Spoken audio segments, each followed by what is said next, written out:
Noor was exhausted. Rohan's passion had kept her awake all night. As morning light filtered in, she finally begged him to stop. It was their wedding night, so she hadn't refused much. But now she was utterly drained. Rohan, his eyes heavy with sleep but mesmerized by her beauty, finally turned over. No sooner had Noor drifted off to sleep than a knock came out the door. It was her mother-in-law, Fahmida Begum, calling out that it was 9 a.m. and Noor's family was bringing breakfast.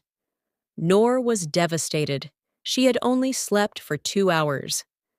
She looked at Rohan, who was sound asleep, and silently went to get ready. Noor's family arrived with breakfast. Fahmida Begum asked Noor to wake Rohan up.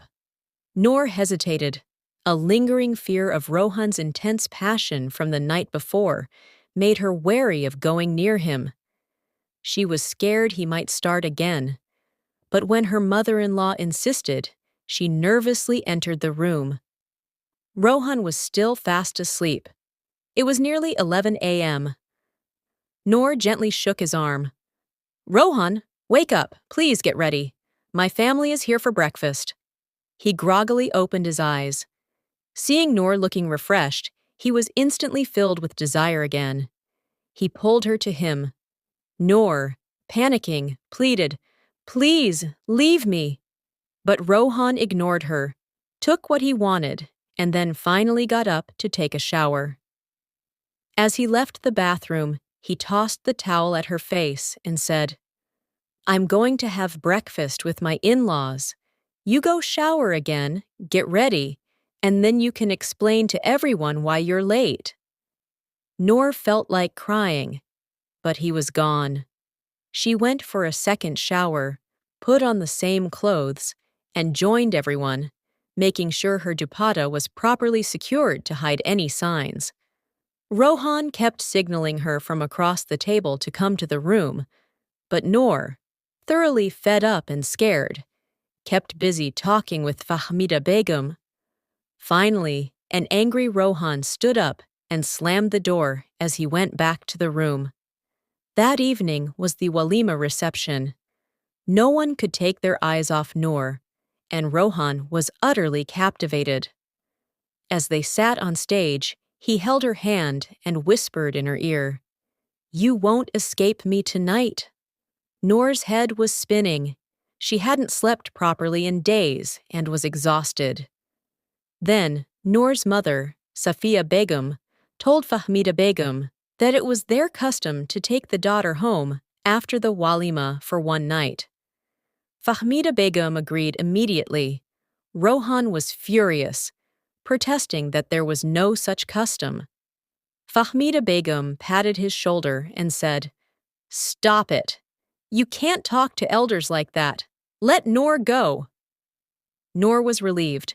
She desperately needed to rest. Rohan tried to signal her to refuse, but Noor avoided his gaze. She left with her parents. As soon as she changed into her nightwear, Rohan called, "What kind of ridiculous custom is this? I'm coming to pick you up right now, and you are coming home with me," he yelled. Noor tried to reason with him. "Rohan, please try to understand. What excuse will I give my parents?" He cut her off. "I don't care. You have 15 minutes. Get ready exactly as you were for the walima. I'll come and take off your jewelry myself, just like on our wedding night. You are mine, Noor. You cannot change without my permission."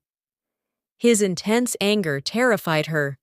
Noor, feeling trapped, concocted an excuse for her mother, saying Rohan wasn't feeling well, and she needed to go home. She packed up her walima dress and belongings. Rohan honked from the main gate, refusing to come inside. Seeing her in casual clothes, he was even angrier, but then told her to put on the dress and jewelry once they got home. Back at their house, Fahmida Begum was asleep. Rohan demanded Noor change. She reluctantly put on the heavy dress, did her makeup, and wore the jewelry. Before she could even pin her dupatta, Rohan was upon her, starting his demands again. At 2 a.m., Noor was crying, begging him to stop and let her sleep, but he was consumed by his passion, which seemed to be a kind of madness. He didn't listen. The next morning, Rohan was asleep, but Noor was in severe pain in her lower abdomen. The pain was unbearable. She woke Rohan up, who was startled to see her suffering. He immediately ran to get his mother. Fahmida Begum rushed her to the hospital. The female doctor severely scolded Fahmida Begum. "What has your son done to his wife?" she said. "Noor has internal wounds. Tell your son to stay away from her." Fahmida Begum was mortified. Rohan was waiting outside. He saw the furious look in his mother's eyes and understood. He started the car, but Fahmida Begum told him, "Take her to her parents' house. She will stay there for 8 days to rest." No one listened to Rohan's protests. No one told Noor's parents the real reason for her pain. After 2 days, with Noor's pain starting to subside, Rohan called. "What kind of excuse is this? Why did you run off to your parents' house? All husbands do this. You are not a delicate doll." He demanded she return, saying he couldn't sleep without her. Noor was too exhausted and mentally drained to argue, and decided to ignore his calls. 8 days later, an angry Rohan was forced to accept his mother bringing Noor home. He was sulking, giving her the cold shoulder, and went to his room early. Fahmida Begum, feeling ashamed, called Noor into her room.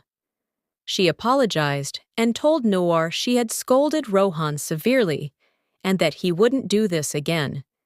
She advised Noor to delay going to the room tonight. Noor stayed in her mother-in-law's room until 11 p.m. When she finally entered her room, Rohan was fuming. He slammed his laptop shut. "What am I to you?" he demanded to know. "I've heard enough lectures from my mother. All husbands behave like this. Go and rest. I won't touch you again." He turned his back on her. Tears welled up in Noor's eyes. She went to him and gently placed her hand on his arm, which he angrily shrugged off. "Don't touch me. Go rest." "Rohan, please don't be angry with me. I love you. I am your wife. It hurts when you turn away from me like this," she said. That was the magic phrase. He turned back instantly. "You love me? Then show me. I am your husband. Where else would I go if you refuse me? Your excuses only fuel my obsession. Come here and make up with me the way I want. If you don't come, I will come to you, and then you'll be back at the hospital tomorrow. I know all your tricks to avoid me." Noor, realizing resistance was futile, closed her eyes and surrendered herself to him. He didn't let her sleep all night, constantly needing her attention and presence. Noor began to feel that her companion was completely insensitive to her suffering, and arguing only made his demands worse. Within 15 days, Noor looked weak, and dark circles formed under her eyes from lack of sleep. Rohan, who took good care of his own health, simply told her he didn't like fat women and she should stay fit. When Noor found out she was pregnant, she was elated. Fahmida Begum told Rohan that the doctor had warned that any intimacy could cause a miscarriage, as Noor's health was already very delicate, and she needed strict bed rest. Rohan was furious. "What is this drama? I don't want a child right now. I'll get you an abortion tomorrow. I just want to enjoy our married life." Noor was heartbroken. She thought a child would change his mind. "Rohan, how can you say such things? I want this baby. If I lose it, I might not be able to become a mother again. Please try to change. Don't mess with my head. These are all your tricks to stay away from me. You are a boring girl who doesn't give me the response I want, he snapped. I am not satisfied. I want crazy, passionate love from you. Forget the baby. We can have a great life together. Noor was horrified by the wild look in his eyes. What he called love, she felt, was pure lust. He would sometimes bite her lips until they bled. She had left the room, determined to tell Fahmida Begum everything. She was crying, holding her head, torn between the doctor's warning and Rohan's terrifying behavior. Just then, Fahmida Begum came in with fresh pomegranate juice, noticing Noor's distress. Beta, what's wrong? Do you have a headache? Are you feeling all right? She asked with concern. Noor, taking a deep breath and controlling her tears, replied, No, Auntie, I'm fine. I was just feeling a little dizzy.